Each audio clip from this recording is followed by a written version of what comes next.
두 손 들고 찬양합니다. 다시 오실 왕 여호와께 오직 주만이 나를 다스리네.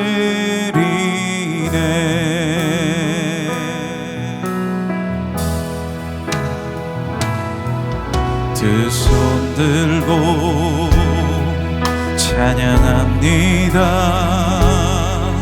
다시 오실 왕 여호와께 오직 주만이 나를 다스리네.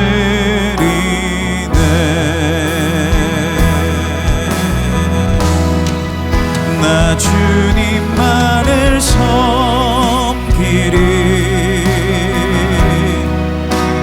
헛된 마음 버리고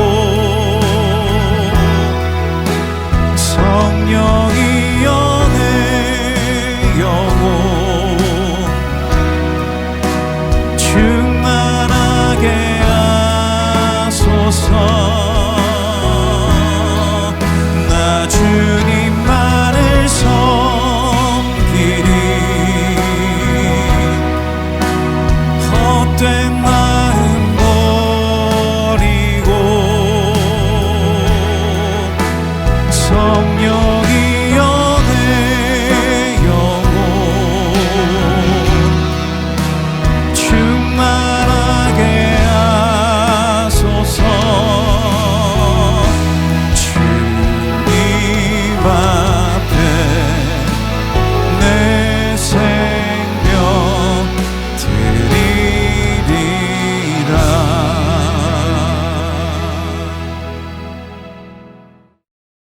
제8장 우상의 제물에 대하여는 우리가 다 지식이 있는 줄을 아나 지식은 교만하게 하며 사랑은 덕을 세우나니 만일 누구든지 무엇을 아는 줄로 생각하면 아직도 마땅히 알 것을 알지 못하는 것이요 또 누구든지 하나님을 사랑하면 그 사람은 하나님도 알아주시느니라. 그러므로 우상의 제물을 먹는 일에 대하여는 우리가 우상은 세상에 아무것도 아니며 또한 하나님은 한 분밖에 없는 줄 아노라. 비록 하늘에나 땅에나 신이라 불리는 자가 있어 많은 신과 많은 주가 있으나 그러나 우리에게는 한 하나님 곧 아버지가 계시니 만물이 그에게서 났고 우리도 그를 위하여 있고 또한 한 주 예수 그리스도께서 계시니 만물이 그로 말미암고 우리도 그로 말미암아 있느니라. 그러나 이 지식은 모든 사람에게 있는 것은 아니므로 어떤 이들은 지금까지 우상에 대한 습관이 있어 우상의 제물로 알고 먹는 거로 그들의 양심이 약하여지고 더러워지느니라. 음식은 우리를 하나님 앞에 내세우지 못하나니 우리가 먹지 않는다고 해서 더 못 사는 것도 아니고 먹는다고 해서 더 잘 사는 것도 아니니라. 그런즉 너희의 자유가 믿음이 약한 자들에게 걸려 넘어지게 하는 것이 되지 않도록 조심하라. 지식 있는 내가 우상의 집에 앉아 먹는 것을 누구든지 보면 그 믿음이 약한 자들의 양심이 담력을 얻어 우상의 제물을 먹게 되지 않겠느냐. 그러면 내 지식으로 그 믿음이 약한 자가 멸망하나니 그는 그리스도께서 위하여 죽으신 형제라. 이같이 너희가 형제에게 죄를 지어 그 약한 양심을 상하게 하는 것이 곧 그리스도에게 죄를 짓는 것이니라. 그러므로 만일 음식이 내 형제를 실족하게 한다면 나는 영원히 고기를 먹지 아니하여 내 형제를 실족하지 않게 하리라. 할렐루야. 오늘도 하나님의 말씀으로 하루를 시작하시는 모든 성도님들을 진심으로 환영하고 축복합니다. 오늘 저는 고린도전서 8장의 말씀을 가지고 예수님이라면 어떻게 하셨을까라는 제목으로 하나님의 말씀을 전하도록 하겠습니다. 오늘 본문의 말씀은 고린도 교회의 새로운 문제에 관한 내용입니다. 그것은 바로 우상의 제물, 더 정확하게 말하면 우상에게 바쳐진 고기를 먹어도 되는가 안 되는가의 문제입니다. 저는 오늘 세 가지 질문으로 본문의 말씀을 살펴본 후 우리에게 주시는 교훈을 나누고자 합니다. 먼저 첫 번째 질문입니다. 우상에 바쳐진 고기 먹어도 되는가 안 되는가입니다. 당시 고린도 지역에는 많은 이방 신전이 있었으며 신전 예배의 핵심은 고기나 곡물을 우상에게 바치는 희생 제사였습니다. 이 희생 제사는 거의 매일 드려졌고 여기에 사용된 우상의 제물인 고기는 크게 두 가지 경로로 공급이 되었습니다. 먼저 개인의 사업 성공이나 결혼, 자녀 출생, 질병 치유를 기원하기 위해 예배자가 직접 고기를 사오거나 신존의 비용을 지불하여 우상에게 제사를 드렸습니다. 또 다른 경로는 국가나 도시 단위의 대규모 축제였습니다. 이때는 정치가들과 상류 엘리트층이 대중의 인기를 얻고 부를 과시하기 위해 막대한 제사 비용, 전액을 부담했습니다. 이렇게 우상에게 바쳐진 고기는 신의 몫으로 일부를 태운 뒤 여러 사람들에게 분배되었습니다. 1차적으로 신전을 관리하는 제사장들과 그 가족, 그리고 제사를 수종드는 사람들이 고기를 차지했습니다. 예배자들이 가지고 온 고기는 그 양이 많았기 때문에 그들이 가지고도 충분히 남았습니다. 그래서 남은 고기는 제물을 가져온 개인이나 부유한 후원자들에게 돌아갔고 이는 신전 내부에 마련된 식당에서 연회와 잔치로 소비되었습니다. 그러고도 고기가 남으면 시장에 있는 정육업자들에게 판매되기도 했습니다. 대규모 도시 축제의 경우 남은 막대한 양의 고기가 일반 시민들과 가난한 서민들에게 무상으로 배급되거나 아주 저렴한 가격에 시장으로 공급되기도 했습니다. 이렇게 우상에게 바쳐진 고기를 먹어도 되는가 안 되는가, 이것이 고린도 교회 성도들에게 문제였습니다. 이에 대한 바울의 설명이 본문 4절 말씀에 있습니다. 그러므로 우상의 제물을 먹는 일에 대하여는 우리가 우상은 세상에 아무것도 아니며 또한 하나님은 한 분밖에 없는 줄 아노라. 바울은 우상은 아무것도 아니며 오직 하나님 한 분만 진짜 하나님이라고 선언합니다. 이어서 5절과 6절에서는 세상 사람들의 말처럼 우상과 신이 있다고 한들 모든 만물의 근원이 한 분 하나님 아버지심을 설명합니다. 그리고 이 세상의 신은 한 분, 주 예수 그리스도만 계실 뿐이라고 확증합니다. 즉 우상은 아무런 영적 실체가 없는 것임을 말하고 있습니다. 이 말은 무엇을 의미합니까? 우상에게 바쳐진 고기는 먹어도 됩니까? 안 됩니까? 먹어도 괜찮습니다. 먹어도 아무런 문제가 없습니다. 음식 그 자체는 중립적이기 때문입니다. 이제 두 번째 질문입니다. 지식으로 행동하는가? 사랑으로 행동하는가입니다. 우상에 바쳐진 고기의 문제는 단순히 먹어도 된다는 지식 하나로 끝낼 수 있는 것이 아니었습니다. 여기에 성도들의 삶의 배경에 따라 일어나는 다양한 갈등을 살펴볼 수 있습니다. 바울이 고린도 교회에 약 1년 6개월 동안 머물며 말씀을 가르쳤을 때 우상의 비실제성과 하나님에 대한 신학적 지식을 배운 사람들이 있었을 것입니다. 또한 신앙생활을 하며 우상에 대한 지식을 가진 사람들도 많이 있었을 것입니다. 이 지식을 가진 사람들은 어떻게 행동했을까요? 그들은 자유롭게 신전에 드나들며 우상에게 바쳐진 고기를 먹었습니다. 당시 신전은 단순히 종교적 의식만 행하는 폐쇄적인 공간이 아니었습니다. 오늘날로 치면 종교 시설인 동시에 대형 연회장 및 레스토랑의 역할을 감당했습니다. 결혼식 피로연, 생일잔치, 장례식 등 가문의 중요한 대소사가 모두 신전이나 신전 식당에서 진행되었습니다. 당연히 고린도 교회 성도들 역시 기독교로 개종한 후에도 친척과 주변 지인들의 초대를 받아 신전 잔치 자리에 참여해야 되는 상황에 직면했을 것입니다. 또한 상인과 장인들은 생계와 협력을 위해 길드라고 불리는 직업조합에 반드시 가입해야 했습니다. 그런데 이 조합의 장기회의, 또 계약 체결, 비즈니스 파트너들과의 식사 모임이 각 조합의 수호신이 있는 신전 식당에서 열렸다고 합니다. 이때 고린도 교회 성도들은 어떻게 행동했을까요? 우상에 대한 지식이 있는 사람은 주변 지인들과 이 가문의 초대에 기꺼이 응했고 비즈니스 모임에도 활발히 참여했습니다. 사회생활에 아무런 제약 없이 자유를 누렸습니다. 하지만 이와는 반대로 우상에 대한 지식이 부족하고 믿음이 연약한 사람들은 그러지 못했습니다. 이들에게 우상에게 바쳐진 고기를 먹는다라고 하는 것은 우상 숭배와 동일한 의미였습니다. 예수님을 믿고 구원은 받았지만 그들은 여전히 과거 우상의 지배에서 완전히 벗어나지는 못했습니다. 그래서 늘 조심스러웠고 누군가 초대를 해도 응하지 못했으며 신전 고기를 보거나 또는 먹으려고 하면 두려움과 죄책감에 휩싸였습니다. 문제는 지식을 가진 사람들이 자유롭게 행동한 결과가 믿음이 연약한 형제들은 이 사실에 이것에 걸려 넘어지게 했다는 것입니다. 지식이 공동체를 세운 것이 아니라 무너뜨린 것입니다. 오늘 본문 1절 말씀입니다. 우상의 제물에 대하여는 우리가 다 지식이 있는 줄 아나 지식은 교만하게 하며 사랑은 덕을 세우나니. 먼저 바울은 너희가 가진 지식이 오히려 너희를 교만하게 만든다고 경고합니다. 여러분, 이 지식 자체는 나쁜 것이 아닙니다. 그러나 완전한 지식이 아니라 사랑이 빠진 지식을 가지고 행동을 하면 교만하게 됩니다. 또한 사랑이 빠진 지식은 자기도 망가뜨리고 남도 망가뜨리게 됩니다.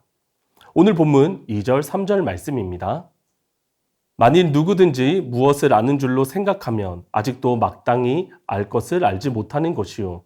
또 누구든지 하나님을 사랑하면 그 사람은 하나님도 알아주시느니라. 여러분, 이 말씀의 의미가 무엇입니까? 이 신앙의 본질은, 믿음의 본질은 내가 하나님에 대해서 얼마나 많이 아는, 즉 정보, 지식을 가지고 있느냐가 아니라 하나님을 얼마나 사랑하느냐입니다. 지식만으로는 하나님을 사랑할 수 없습니다. 무한하신 하나님을 유한한 인간이 지식만으로는 다 알 수 없습니다. 하나님에 대한 지식뿐만 아니라 하나님을 사랑해야 합니다. 더 나아가 하나님은 지식은 좀 부족하다라고 할지라도 하나님을 사랑하는 그 사람을 하나님이 알아주신다라고 말씀하십니다. 바울은 우상에 대한 지식으로 고기를 먹는 행동에 대해서 사랑이 빠진 지식을 가지고 행동했다라고 평가를 합니다. 이 행동이 공동체에게 어떤 영향을 미쳤을까요? 오늘 본문 7절 말씀입니다. 그러나 이 지식은 모든 사람에게 있는 것은 아니므로 어떤 이들은 지금까지 우상에 대한 습관이 있어 우상의 재물을 알고 먹는 고로 그들의 양심이 약하여지고 더러워지느니라. 바울은 우상에 대한 지식이 모든 사람에게 있는 것이 아니라고 단호하게 말합니다. 어떤 일이 일어났습니까? 지식이 있는 성도들이 신전 식당에 당당하게 앉아서 고기를 먹는 모습을 믿음이 연약한 자들이 곁에서 보았습니다. 그들의 마음속에 심각한 갈등이 시작됩니다. 예수님을 믿어도 신전에 드나들며 우상에 바쳐진 고기를 먹어도 되는 것으로 생각합니다. 과거 우상 숭배의 습관을 다 버리지 못한 상태에서 확신도 없이 그 행동을 쫓아서 하게 되는 것입니다. 우상은 아무것도 아니다라는 이 지식이 없는 상태에서 고기를 먹으니 내면에 죄책감이 생깁니다. 우상에 바쳐진 고기를 먹는 행위 자체가 죄는 아님에도 불구하고 그들의 연약한 감정과 양심은 이미 심각한 상처를 입고 더러워져 버린 것입니다. 지식이 있는 자들의 이 거침없는 행동이 연약한 자들에게는 영적인 올무가 되어버렸습니다. 그래서 바울은 경고합니다. 오늘 본문 9절 말씀입니다. 그런즉 너희의 자유가 믿음이 약한 자들에게 걸려 넘어지게 하는 것이 되지 않도록 조심하라. 지식으로 행한 이 당당한 자유와 특권이 누군가에게는 걸려 넘어지게 만드는 거친 돌이 될 수 있으니 조심하라는 것입니다. 결국 바울은 사랑 없이 지식만을 가지고 행동한 사람들을 향해 무섭고 무거운 최종 평가를 내립니다. 오늘 본문 11절 상반절 말씀입니다. 그러면 내 지식으로 그 믿음이 약한 자가 멸망하나니. 여러분, 바울은 단순히 약한 자들이 상처받고 시험에 들었다는 수준으로 말하지 않습니다. 내 지식으로 그 믿음이 약한 자가 멸망한다고 선언을 하고 있습니다. 이 말씀은 오늘을 살아가는 저와 여러분들에게 아주 무겁고 무서운 경고의 말씀입니다. 우리는 신앙생활을 오래 할수록 하나님의 말씀을 많이 읽고 배울수록 우리 안에 성경적 지식이 쌓여갑니다. 신앙의 기준과 지식도 생깁니다. 여러분, 하나님을 알아가는 지식 자체는 절대로 나쁜 것이 아닙니다. 오히려 권장해야 합니다. 그러나 오늘 이 바울의 경고를 꼭 기억하십시오. 지식에 사랑이 빠져버리면 그것은 반드시 나를 교만하게 만들고 교회 공동체를 무너뜨리게 됩니다. 여러분에게 다시 질문하겠습니다. 여러분은 지식으로 행동하고 계십니까? 아니면 사랑으로 행동하고 계십니까? 이 신앙의 본질은 내가 얼마나 많은 성경의 지식을 가졌느냐가 아니라 그 지식으로 내 형제를 얼마나 사랑하느냐로 증명됩니다. 지식은 좀 부족하더라도 서로를 품고 연약한 지체의 손을 가만히 잡아주며 기다리는 그 한 사람을 하나님은 아신다라고 합니다. 예수 그리스도의 십자가 사랑을 담아 연약한 지체를 품어주고 함께 세워가는 복된 사랑의 통로로 살아가시는 저와 여러분들이 되기를 소망합니다. 이제 마지막 질문입니다. 예수님이라면 어떻게 하셨을까입니다. 오늘 본문의 말씀은 이렇게 마무리됩니다. 13절 말씀입니다. 그러므로 만일 음식이 내 형제를 실족하게 한다면 나는 영원히 고기를 먹지 아니하여 내 형제를 실족하지 않게 하리라. 바울은 누구보다 확실한 지식을 가지고 있었습니다. 그 지식을 가지고 남을 가르치기도 했습니다. 그래서 바울은 신전에 들어가든 고기를 먹든 바울에게는 아무런 거리낌이 없었습니다.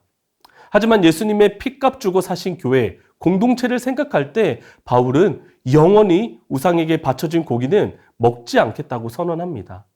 지식에 사랑을 더하여 공동체를 세우겠다고 선언을 한 것입니다. 이것은 바울의 독자적인 행동이 아닙니다. 예수님이 바울에게 보여주시고 가르쳐 주신 행동입니다. 여러분, 예수님이 누구십니까? 온 우주 만물의 창조주이십니다. 이 세상에서 예수님보다 더 완벽한 지식을 가지신 분은 없고 예수님보다 더 정당하고 막강한 권리와 자유를 가진 분은 존재하지 않습니다. 만약 예수님이 그 완벽한 지식의 잣대로 우리를 대하셨다면 우리는 어떻게 되었을까요? 구원받을 수 있는 사람은 아마도 단 한 명도 없었을 것입니다. 그러나 예수님은 지식대로만 행하지 않으시고 더 크고 더 위대한 사랑으로 행동하셨습니다. 하늘 보좌의 영광을 마음껏 누리실 이 정당한 권리가 있으셨지만 저와 여러분을 구원하시기 위해 하늘의 특권과 자유를 기꺼이 포기하셨습니다. 하나님과 동등한 분이셨지만 자기를 비워 종의 형체를 입으셨고 가장 강하신 분이 가장 약한 우리를 살리려고 십자가에 달려 죽으셨습니다. 바울은 그 십자가의 사랑을 경험했기에 고린도 교회 성도들을 향해 이렇게 호소하고 있는 것입니다. 말씀을 맺도록 하겠습니다. 오늘 말씀을 듣는 저와 여러분은 예수 그리스도께서 피값으로 사신 이 귀한 교회 공동체를 아름답게 세워가기를 원하시는 분이라고 생각을 합니다. 그렇다면 우리가 어떻게 해야 되겠습니까? 우리는 지식보다 사랑으로 행해야 합니다. 지식에 사랑을 더하여 행동을 해야 합니다. 더 정확하게는 예수님이라면 어떻게 하셨을까를 매 순간 질문하며 행동해야 합니다. 때로는 내 생각과 내 말이 옳을 수 있습니다. 그러나 그때 내 옆에 있는 연약한 지체를 가만히 바라보며 예수님을 생각하십시오. 성도 여러분, 내가 마땅히 누릴 수 있는 자유와 권리를 기꺼이 공동체를 세우는 도구로 내어드리십시다.